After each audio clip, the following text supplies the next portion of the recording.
Hello second class. कैसे हो बच्चों आप? हमने पढ़ा था पिछले वीडियो में सारस और किसान को, ठीक है ना। इस स्टोरी को पढ़ा था ना, जिसमें क्या सीखा था हमने कि अपना काम हमें खुद करना चाहिए, अपना काम हमें स्वयं करना चाहिए, ठीक है ना। तो जब हम अपना काम स्वयं करेंगे तो वो जल्दी ही पूरा भी होगा और अच्छे से भी होगा।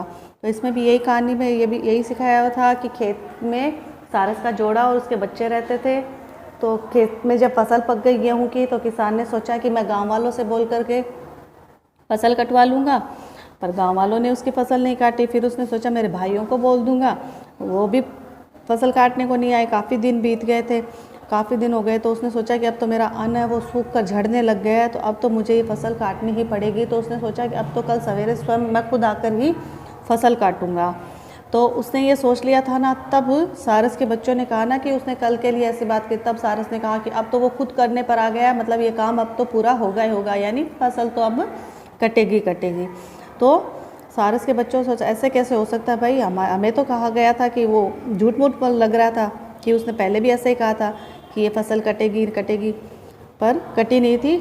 तो हमें वो झूठ मूठ में ही डरा रहा है, पर अब हम निर्भय हो गए हैं, अब हम डर नहीं रहे और ये फसल तो नहीं कटेगी। पर सारस ने कहा कि नहीं, पहले किसान दूसरों के भरोसे था तो फसल नहीं कट रही थी, पर अब वह खुद पर भरोसा कर रहा है कि नहीं ये काम मैं करूँगा। खुद पे भरोसा हो गया ना कि नहीं ये काम तो मैं खुद ही कर लूँगा, मुझे किसी और की ज़रूरत नहीं है, तो अब ये काम अवश्य होगा ही होगा। तो जब हम अपने आप पे भरोसा कर लेते हैं तो वो काम अवश्य होता ही है, ठीक है। तो ये हमने पिछली स्टोरी में पढ़ा था। उसके कुछ शब्दार्थ थे, जैसे चिंता का परेशानी, कई का अनेक, निर्भय का निडर, अवश्य का स्वयं, अवश्य का जरूर, स्वयं का खुद अपने आप, भरोसा का विश्वास, स्वार्थी का अपना ही लाभ देखना और प्रबंध का व्यवस्था। तो ये इसके कुछ कठिन शब्द थे इस स्टोरी में, उनका अर्थ दिया हुआ है। ये हमें समझ में आना चाहिए, हमें अच्छे से बताना भी आना चाहिए कि हाँ चिंता मतलब परेशानी होती है, तो इनको थोड़ा याद भी रखना है, ठीक है। फिर आगे बढ़ते हैं, आओ अभ्यास करें। तो हमने पूरा लेसन पढ़ लिया है, पूरी स्टोरी समझ ली है, तो उससे संबंधित ही इसमें अब हम अभ्यास करेंगे। इसमें क्वेश्चन आंसर रहेंगे, उनको हम सॉल्व करेंगे, ठीक है। तो अब शुरू करते हैं, आओ अभ्यास करें में।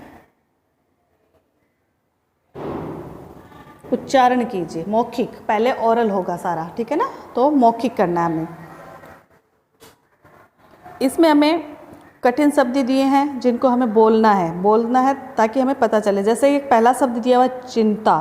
अब इसमें देखो एक छोटी बिंदी दी हुई है, अगर हम इसको ना बोलते हैं तो ये शब्द हो जाता है चिता।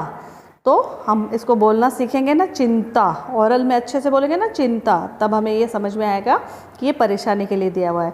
भोजन, भोजन, अगर हम भोजन को अगर बिना मात्रा के पढ़ते हैं तो ये भजन हो जाता है, तो मतलब नहीं रहता ना। भोजन खाने के लिए शब्द है ये। योग्य, स्वार्थी, प्रबंध, निर्भय, स्वयं, भरोसे, अवश्य, सुरक्षित। तो ये शब्द हमें बोलने हैं, ठीक है ना, ओरल करना है इनको। लिखना चाहेंगे तो बहुत अच्छी बात है, लिखकर याद करेंगे तो आपको ये आगे भी याद रहेंगे।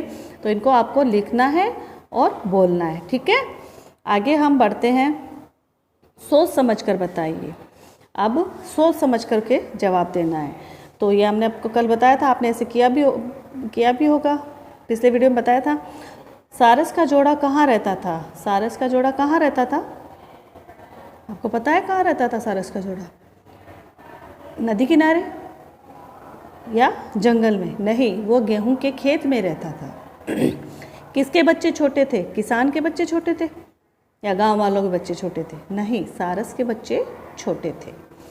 दोनों सारस शाम को क्या लेकर बच्चों के पास लौटते थे?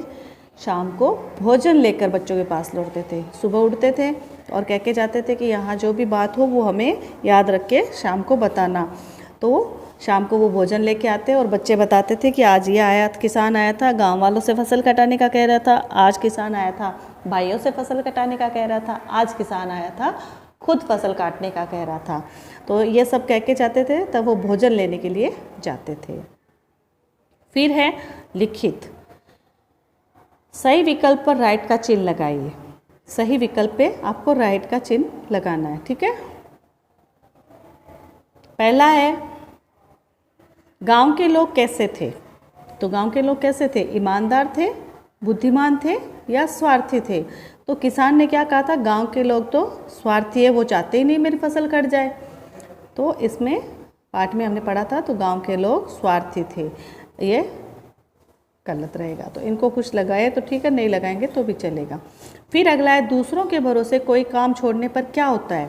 तो किसान ने अपना काम पहले गांव वालों पे छोड़ा, फिर भाइयों पे छोड़ा, तो न काम हुआ ही नहीं, ना तो काम जल्दी हुआ, ना ही किसी ने काम को किया, तो काम नहीं हुआ।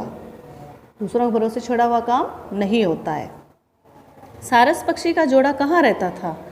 सारस पक्षी का जोड़ा कहाँ रहता था बताओ भाई? आपको पता है ना सारस का जोड़ा कहाँ रहता था? गन्ने के खेत में रहता था, सरसों के खेत में या गेहूं के खेत में?